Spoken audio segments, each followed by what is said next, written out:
So I'm a little wired up. It's actually like after 10 o'clock right now that I'm recording this. But I was a guest on WFM radio tonight, and they air in over 54 different countries. Their primary focus is helping musicians in what they do. And so me coming on as their guest was a really fun, different kind of twist that they usually put out there on their radio. But knowing that I'm a mindset coach and I'm a public speaker and I'm all about helping people really harness the control over their mind, because your brain is literally the blueprint of how much money you make, how happy you are, and how healthy you are in your life. Like success in your life, 80% is psychology, 20% is mechanics. So it was such an honor. It was so much fun getting in and talking to them about just why I'm so passionate about doing what I do. And so I wanted to make this quick video and just share a few little snippets that we talked about tonight, because it really hit home for them. And I know a lot of their viewers around the world that were tuning in and listening, I know it really, really helped them. And I want to share it with you because, well, you're part of my people. So the first thing that we were talking about is, why is mental health so important? Well, for starters, think about it. Everything that we do happens because of something, how we feel, right? And the way we feel about that dictates the decision we do. Before that feeling, it's a thought. So it's a 3-step process. A thought becomes a feeling becomes a decision becomes an action, and an action becomes a result. So everything in life, down to our daily decisions, our daily moments, come from the way our thoughts think and how we decide to take action on them. And so the reason why I really got into this, the reason why I've been so passionate about speaking this on my platform, is because I truly believe that every single one of us has something so beautiful to offer in this world. So beautiful. We all have such beautiful gifts. And the thing that really saddens me is seeing how people allow life happen to them instead of for them. Let me explain. When you allow life to happen to you, you're always in the offense stage, where, I don't know if you ever played soccer growing up, but I did, so I'm going to use this example. So when I was always playing soccer growing up, I played all the way up to through high school and right before I went to college. And I was always offense player, okay? I was right center forward. So I was the one in charge of the ball, getting it down the field, dribbling and scoring it, with my girl Becky, who was left center forward. I was right center, she was left center. So our goal was to dribble down the field, and with an exchange of passes together, we would end up scoring, right? I was on offense.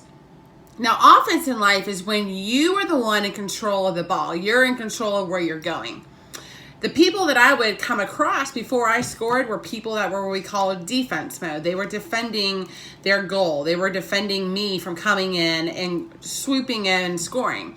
So in a way of dribbling around them, that's how I got eventually to be able to score, or passing it to my girl Becky and she would score, or one of us would score, right? I'm using this analogy because I'd like to paint pictures with words, because our brain can actually respond.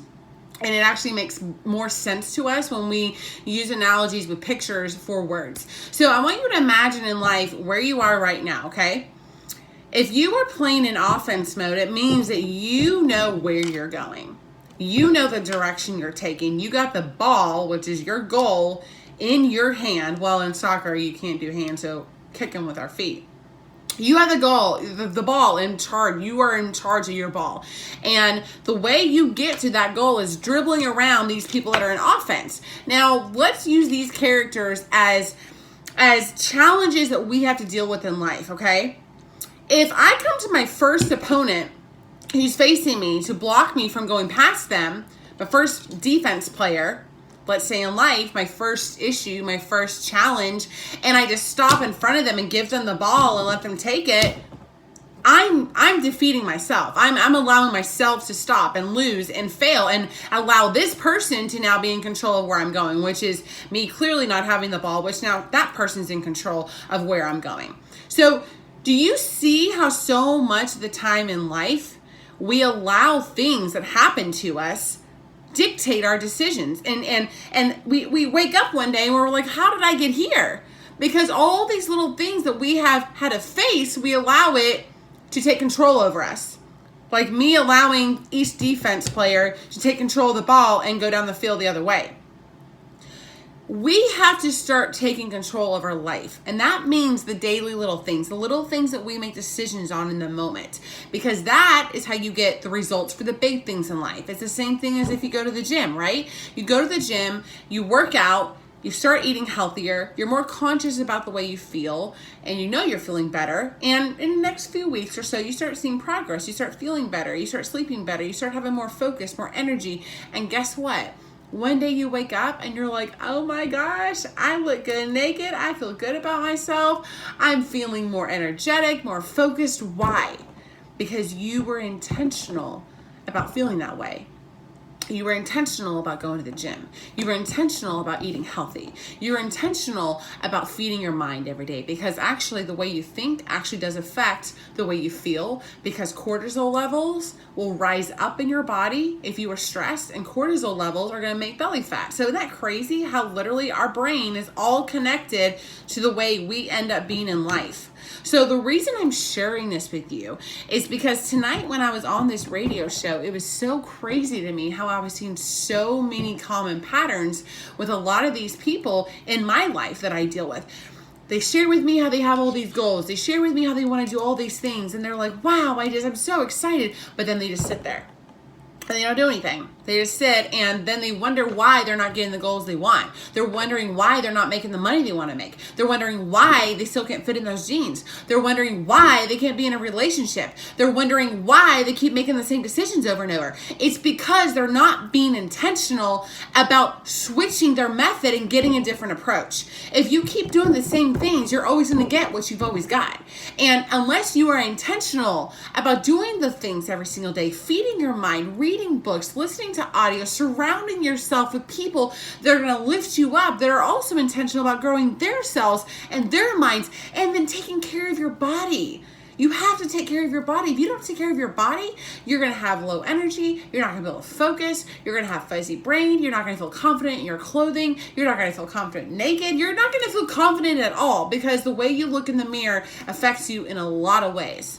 So I'm sharing this with you because, well, you know, it's halfway through the year right now. You know, a lot of us are, you know, we're doing vacations, or, you know, we're about to get ready for 4th of July, and it's all wonderful and all. But I want to challenge you as your coach right now to take a personal inventory of where you are right now in your life. Are you happy with where you are? Are you on the path right now that's going to get you the results you want by the end of this year, which is less than 6 months away? Do you want to be able to sit here and say, wow, 2019 was a kick-ass year for me? Or are you going to find yourself, and this time next year, saying, I woulda, shoulda, coulda, hadda, woulda, wada, what? What? Why do you keep giving yourself excuses after excuse? Like, I'm going to tell you this, and if you get upset, it's because you're probably doing it to yourself. Excuses sound best to the ones making it up. Why is that true? Because it is true. Does it hurt? Well, you know what? It hurt me the first time I heard that, because I was giving myself excuses. I wasn't getting the results that I wanted. So you have to be honest with yourself where you are right now. If you don't know where you are, you don't know where you can go. So be honest with yourself. Get real with yourself. Are you where you want to be mentally and emotionally? Are you where you want to be physically? Are you want to be where you are in relationships? Where are you right now in your life? And get real with yourself, because this is a time where you can really take control over your life. But it starts with the way you feel and what you focus on every single day. As a public speaker, I go around, whether it's at business seminars, whether it's at business luncheons, whether it's at my own talks, whether it's talking to my own clients, wherever it's at, I'm drilling this message into them. No matter whatever we're talking about, it always comes down to this, because this is the boat that drives us to our destiny. And with that, you got to have a few things in mind. You got to have the proper nutrition. You got to have the proper mindset. But you also got to make sure that you're putting the right types of supplements, vitamins in your body that's going to help you, because we're all different inside. We all need different things. So what are you doing right now for yourself on all those levels? And if you need help, reach out to me. I'd love to help you.